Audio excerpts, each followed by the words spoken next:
Hello everybody, welcome back to the channel. My name is Nat Red. Yes, Liverpool out of the FA Cup after losing to United at Old Trafford by 3-2.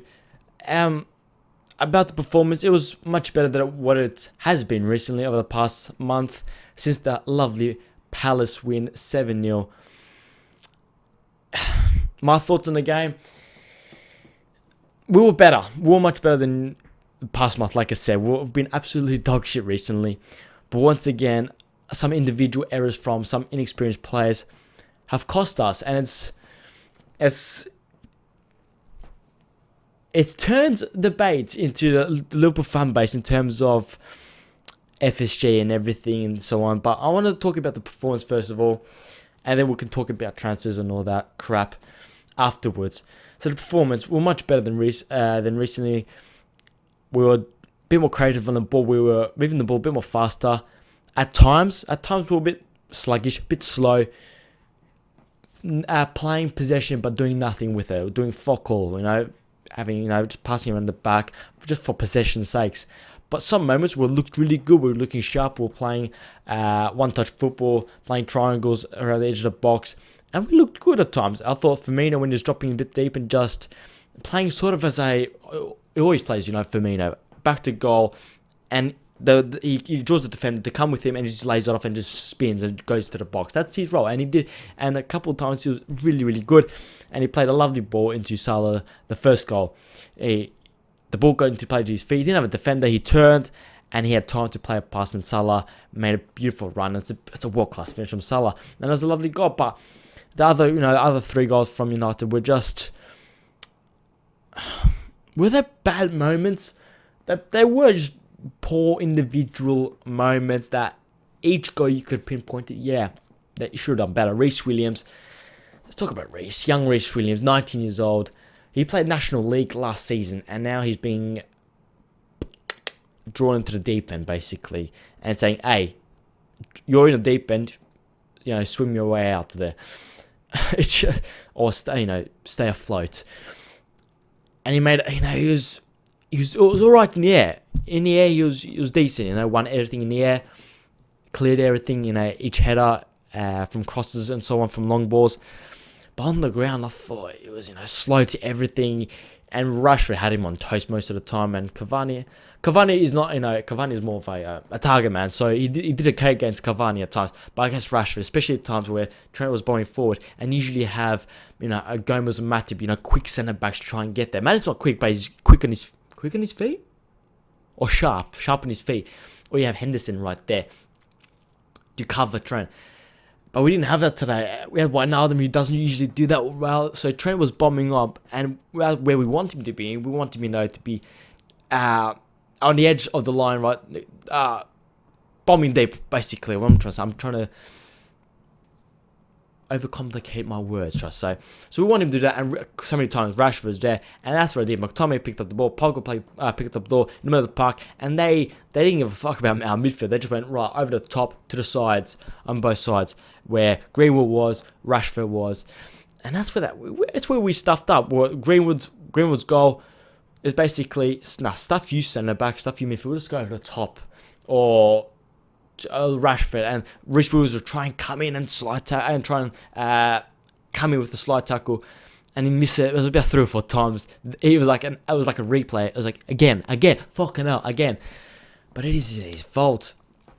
And let's talk about Liverpool's second goal. A lovely play from Milner. I thought Milner had a good game. We missed him. We've missed someone in the middle of the park. When Henderson's not playing, we need Hammers Milner playing in the middle of the park. He's in your fucking ear, barking orders, actually demanding expectations, and he always gives you a 6-7 out of 10 performance. And he was really good. It was decent. He's 35, and he still went about his business well. He keeps the basics well. Keeps it simple, and he does the basics really well. And when you've got a captain who's just leading by example, doing everything right, did not make one mistake I can remember. Obviously made a couple of fouls here and there, but obviously a midfielder, I destroy a midfielder, he's going to do that, right? Or a running impact player. But he did well, and he contributed to the second goal for Liverpool. Gave it to Firmino. Them two did a 1-2 on the edge of the box, and he left it for Salah, and it was actually a very, very good goal. So I thought he had a very good game. Curtis Jones started on the left-hand side. I thought he was a bit isolated out there. And then when Robertson plays well, he's got Mane there, like drawing the centre back and drawing the fullbacks out. And then when Robertson's there, when you got Mane twisting and turning, and then you got Robertson from the outside or underlapping, you're like, fucking hell, he's another player. But Curtis Jones didn't do that as well enough, obviously, because Curtis Jones is a centre midfielder. Obviously, I think he started as a youth player, as a left winger. But he's a centre midfielder now. He's one of our better centre midfielders. Crazy how that works. And sort of him and Robbo didn't, it was just not clicking. And that's the first time I think both of them played on the left-hand side together. So you don't expect it to click straight away, do you? But once Jones went to midfield, I thought he was, presented well, kept everything simple, moved the ball, and he had good feet.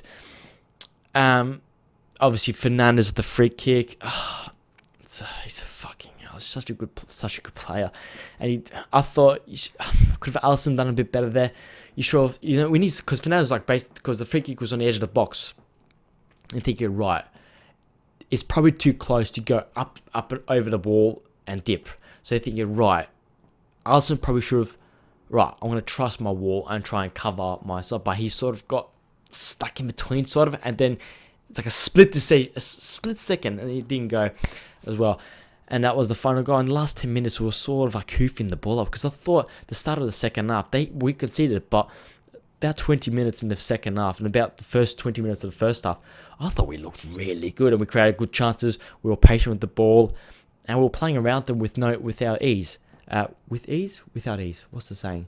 We played it well. That's what I'm trying to say. We found it easy to play around them. I thought, and this is what annoys me with United, because they're playing moments. They've got a counter-attacking style, but they're playing moments, and that's why I sort of got frustrated in a lot of reaction. Like, you fucking kidding me? Because we played it well, and and we did sort of fuckle with it. In the last 10 minutes, we brought on Origi, Shaqiri, who else came on? It was only 3 subs, isn't it?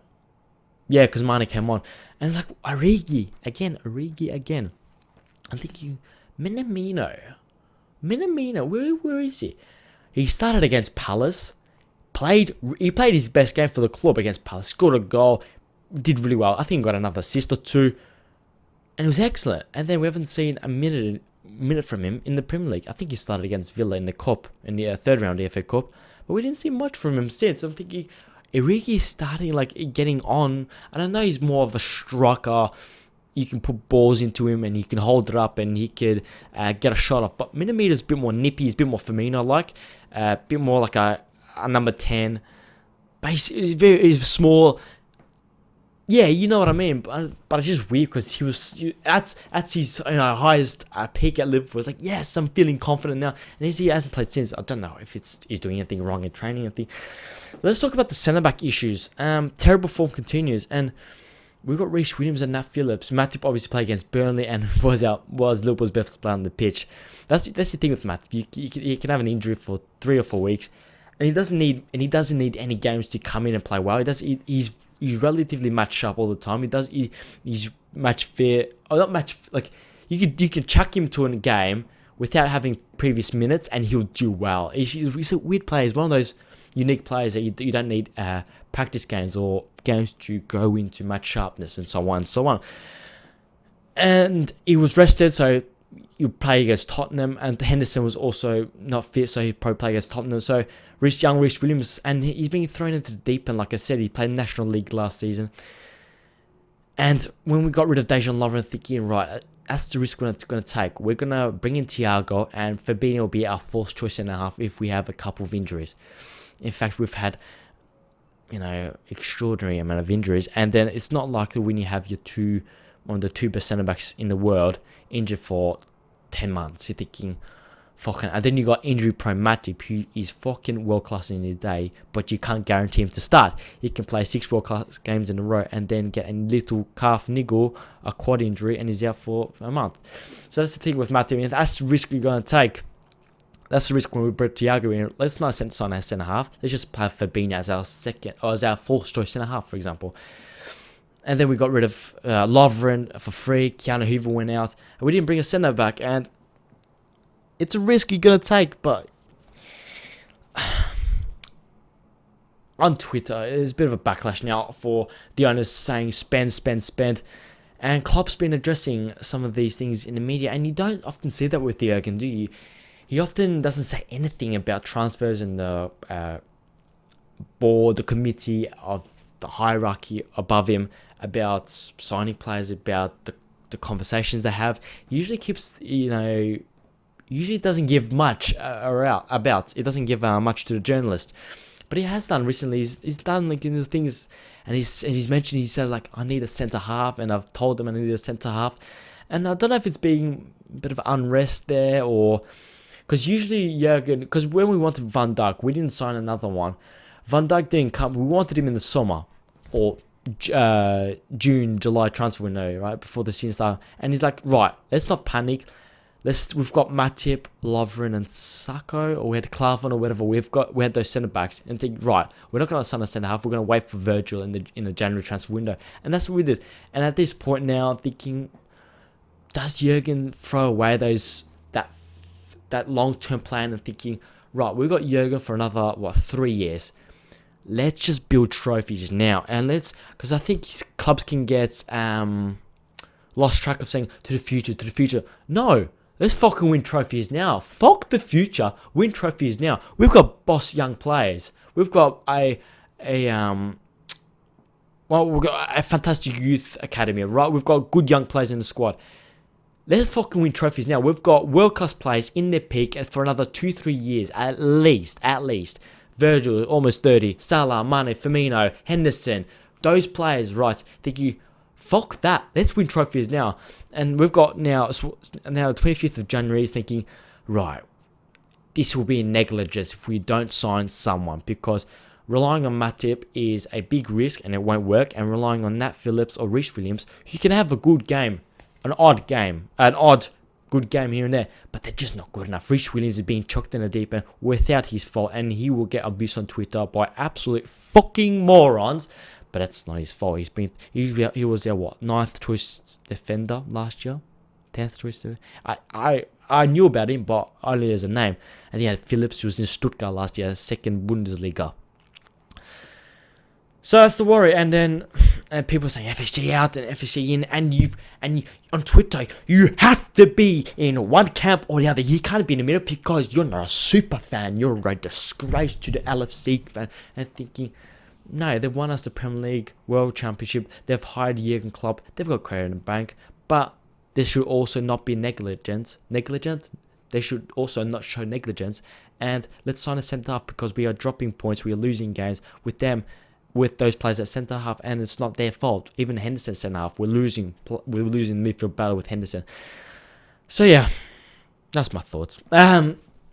We better fucking someone. I will be keeping track of the January transfer window. We might do a transfer deadline day show on Twitch. So do follow us on Twitch.